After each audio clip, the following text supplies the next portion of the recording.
Hello students, आप सभी का स्वागत है आपके अपने YouTube channel general history group में। आज के इस वीडियो में देखेंगे बिहार सचिवालय सहायक का सामान्य विज्ञान के 15 महत्वपूर्ण प्रश्न। ये 15 महत्वपूर्ण प्रश्न जो है 18 दिसंबर 2011 का जो एग्जाम हुआ था उसमें पूछा गया था, पीटी के एग्जाम में पूछा गया था। वही प्रश्न हम आपके सामने लेके आए हैं जो आपके आने वाले एग्जाम के लिए बहुत ही महत्वपूर्ण हो सकता है। चलिए शुरू करते हैं आज का वीडियो। शुरू करने के पहले जो स्टूडेंट हमारे चैनल को सब्सक्राइब नहीं किए हैं, चैनल को सब्सक्राइब कर लीजिएगा, वीडियो को लाइक कर दीजिएगा। चलिए शुरू करते हैं आज का वीडियो, आज का क्लास।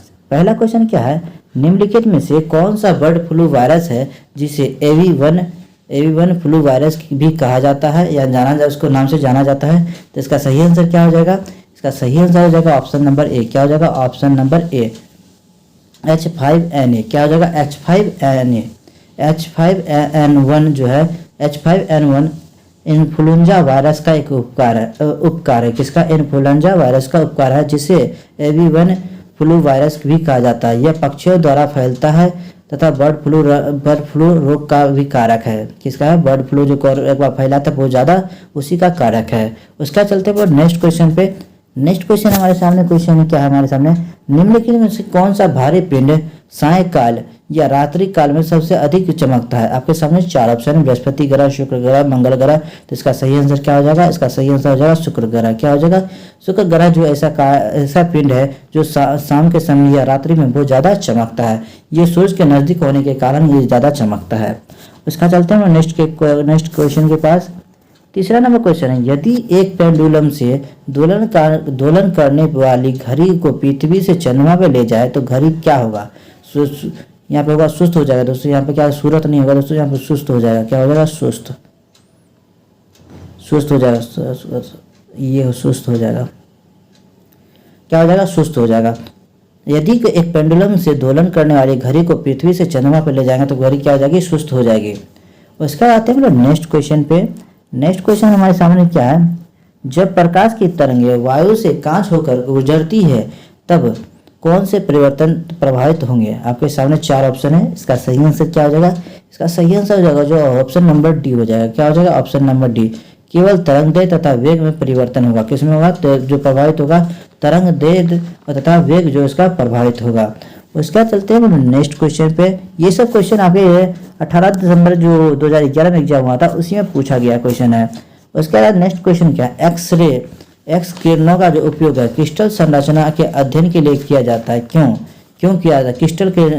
क्रिस्टल संरचना के अध्ययन के लिए क्यों किया जाता है? आपके सारे चार ऑप्शन है। तो इसका सही आंसर क्या हो जाएगा? इसका सही आंसर हो जाएगा ऑप्शन नंबर बी। क्या हो जाएगा? Option number B.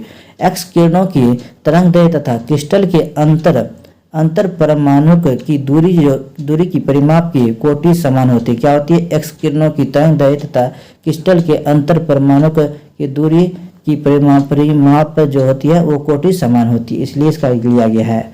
उसका चलते हुए नेक्स्ट क्वेश्चन पे। नेक्स्ट क्वेश्चन हमारे सामने क्या है, छठा नंबर, मानव के नेत्र के रेटिना पर प्रतिबिंब जो कैसा बनता है? काल्पनिक तथा उल्टा बनता है। ऑप्शन बी काल्पनिक तथा सीधा, ऑप्शन सी वास्तविक तथा सीधा, डी नंबर वास्तविक तथा उल्टा। तो इसका सही आंसर क्या हो जाएगा? इसका सही आंसर हो जाएगा ऑप्शन नंबर डी, वास्तविक तथा सीधा। मानव नेत्र का जो प्रकाशीय तंत्र है जो फोटोग्राफिक कैमरे की तरह काम करता है। किसकी तरह करता है? फोटोग्राफिक कैमरे की तरह काम करता है। उसके आते हैं नेक्स्ट सातवां नंबर क्वेश्चन है, प्राकृतिक गैस का मुख्य अवयव क्या है? आपके सामने चार ऑप्शन है, methane gas, ethane gas, butane gas, hydrogen gas. तो इसका सही आंसर क्या है? इसके सही आंसर गैस है मीथेन गैस। क्या होगा? मीथेन गैस में यहाँ पे प्राकृतिक गैस को क्या होता है? Natural gas. इसमें कई गैसों का मिश्रण होता है जिसमें मुख्यतः मीथेन गैस जो होता है सबसे ज्यादा होता है तथा और सब जो होता है 0 से 20% की तथा अन्य गैस होता है जैसे हाइड्रोजन गैस होती है। प्राकृतिक गैस में ईंधन का प्रमुख अन्य जीवाश्म ईंधनों के साथ पाया जाता है। इसमें जैसे मीथेन जो है सबसे ज्यादा पाया जाता है, याद रखिएगा। अब प्राकृतिक गैस में पूछ देगा सबसे ज्यादा गैस कौन सा पाया जाता है? मीथेन गैस पाया जाता है। उसका नेक्स्ट क्वेश्चन है निम्नलिखित में से कौन सा पदार्थ नाभिकीय रिएक्टर में मंदक का काम करता है? आपके सामने चार ऑप्शन है। पहला ओजोन है, भारी हाइड्रोजन है, भारी जल है, हाइड्रोजन पेरोक्साइड है। तो इसका सही आंसर क्या हो जाएगा? इसका सही आंसर हो जाएगा ऑप्शन नंबर सी, भारी जल। निम्न में से कौन सा पदार्थ नाभिकीय रिएक्टर मंदक का काम करता है? मंदक का काम जो करता है वो कौन करता है? भारी जल करता है। भारी जल को इंग्लिश में क्या कहते हैं? Heavy water. भारी जल हैवी वाटर हाइड्रोजन के समस्थानिक ड्यूटेरियम का ऑक्साइड D2 है। क्या है? D2 है। याद रखिएगा स्टूडेंट्स। उसका चलते हैं नेक्स्ट क्वेश्चन की। नेक्स्ट क्वेश्चन क्या है, प्रकाश संश्लेषण का अंतिम उत्पाद क्या होता है? प्रकाश संश्लेषण का अंतिम उत्पाद क्या होता है? अंतिम उत्पाद होता है कार्बोहाइड्रेट। क्या होता है? कार्बोहाइड्रेट। याद रखिएगा, आपसे क्वेश्चन पूछ सकता है, कोई प्रीवियस ईयर का क्वेश्चन हमेशा रिपीट होता है, याद रखिएगा। आप जो भी एग्जाम देते हैं उसमें प्रीवियस ईयर क्वेश्चन पढ़ के जाइएगा। प्रकाश संश्लेषण का अंतिम उत्पाद जो होता है कार्बोहाइड्रेट होता है। उसके आते हैं ना नेक्स्ट क्वेश्चन पे। नेक्स्ट क्वेश्चन क्या है, इंसुलिन कहाँ उत्पादित होता है? इंसुलिन कहाँ उत्पादित होता है? तो इसका सही आंसर है अग्नाशय में होता है। कहाँ होता है? अग्नाशय में होता है। हमारे शरीर में जो है इंसुलिन का उत्पादन अग्नाशय में होता है। भोजन करने के बाद जब रक्त में शुगर और ग्लूकोज की मात्रा बढ़ जाती है तो उस समय बढ़ी हुई शुगर को नियंत्रित करने के लिए इंसुलिन का स्राव होता है। किसका होता है? इंसुलिन का स्राव होता है। उसका चलते हैं नेक्स्ट क्वेश्चन पे। नेक्स्ट क्वेश्चन हमारे सामने क्या है? नेक्स्ट क्वेश्चन है, मनुष्य के शरीर में पैरों की हड्डियां कितनी, हड्डियां कौन सी होती है? आपके सामने 4 ऑप्शन है, तो इसका सही आंसर है ऑप्शन नंबर बी। क्या है? फिबुला और टिबिया। क्या है? फिबुला और टिबिया।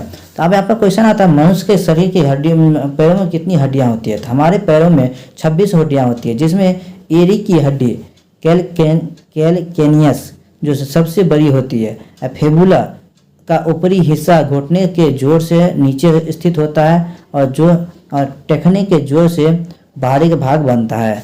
उसके बाद देखिए इसमें और आता है टिबिया। टिबिया कहाँ से जुड़ा होता है? टिबिया जो होता है फेबुलिया की तुलना में बहुत मोटी और अंदर की तरफ हड्डी मुड़ा हुआ रहता है। उसका चलते हैं नेक्स्ट क्वेश्चन पे। नेक्स्ट क्वेश्चन क्या है? 12 नंबर क्वेश्चन, विटामिन ए की कमी से कौन सा रोग होता है? आपके सामने 4 ऑप्शन है, बालों का झड़ना, पेचिस या नाइट ब्लाइंडनेस या कमजोरी। तो इसका सही आंसर क्या होगा? देखिए विटामिन ए की कमी से क्या होता है? रतौंधी होता है। यहाँ पर सभी जो स्टूडेंट जानते हैं कि रतौंधी होता है, लेकिन यहाँ पर आपसे क्या पूछ दिया? उसका इंग्लिश में वर्ड पूछ दिया, नाइट ब्लाइंडनेस। याद रखिएगा इसका क्या होता है? इंग्लिश में इसको कहते हैं नाइट ब्लाइंडनेस, हिंदी में कहते हैं रतौंधी। आपके एग्जाम में पूछ देगा विटामिन ए की कमी से क्या होता है, तो यहाँ पे आप दिए रतौंधी होता है, इसको इंग्लिश में कहते हैं नाइट ब्लाइंडनेस। याद रखिएगा। तो यहाँ पर आते हैं, क्वेश्चन आता है विटामिन ए का रासायनिक नाम क्या होता है? विटामिन ए का रासायनिक नाम क्या होता है? विटामिन ए का जो रासायनिक होता है रेटिनॉल होता है। क्या होता है? रेटिनॉल होता है। बहुत बार एग्जाम में पूछा गया क्वेश्चन है, विटामिन ए का रासायनिक नाम क्या होता है? याद रखिए रेटिनॉल। यह वसा में घुलनशील होता है। आपसे ये क्वेश्चन पूछता है कौन सा विटामिन वसा में घुलनशील होता है? तो याद रखिए विटामिन ए होता है, वसा में घुलनशील होता है। तथा इस विटामिन का मुख्य स्रोत जो होता है पौधे से प्राप्त बीटा कैरोटीन होता है। ये हमारे शरीर में इसकी कमी से रतौंधी की रोग होता है, जो इंग्लिश में इसको नाइट ब्लाइंडनेस कहते हैं। उसका चलते हैं नेक्स्ट क्वेश्चन पे। नेक्स्ट क्वेश्चन क्या है? 13 नंबर, वायु का वेग संबंधित है। वायु का वेग किससे संबंधित है? तो इसका क्या हो जाएगा? इसका सही आंसर हो जाएगा ऑप्शन नंबर सी। क्या हो जाएगा? वायु का जो वेग है वो किससे संबंधित है? और दाब प्रवणता से। क्या है? दाब प्रवणता से संबंधित। इसका सही आंसर क्या हो जाएगा? Option number C. क्या हो जाएगा? Option number C. उसके बाद आते हैं हम लोग नेक्स्ट क्वेश्चन पे। इसके बाद में उसका चलते हैं, देखिए दाब पूर्णता जो है 2 स्थानों के मध्य वायुमंडलीय दाब में परिवर्तन की मात्रा जो कमी सिनेट्रॉनिक चार्ट की पर समदाबी रेखाओं के परस्पर दूरी में प्रकट की जाती है। याद रखिएगा। तो इसका चलते हैं हम लोग नेक्स्ट क्वेश्चन के पर। मानव शरीर में रक्तचाप नियंत्रित कैसे होता है? मानव शरीर में रक्तचाप नियंत्रित कैसे होता है? तो इसका सही आंसर क्या हो जाएगा? इसका सही आंसर हो जाएगा ऑप्शन नंबर ए, अधिविकृत ग्रंथि से। कैसे होगा? अधिविकृत ग्रंथियों से होगा। इसके बाद थोड़ा डिटेल से हम आपको बता रहे हैं।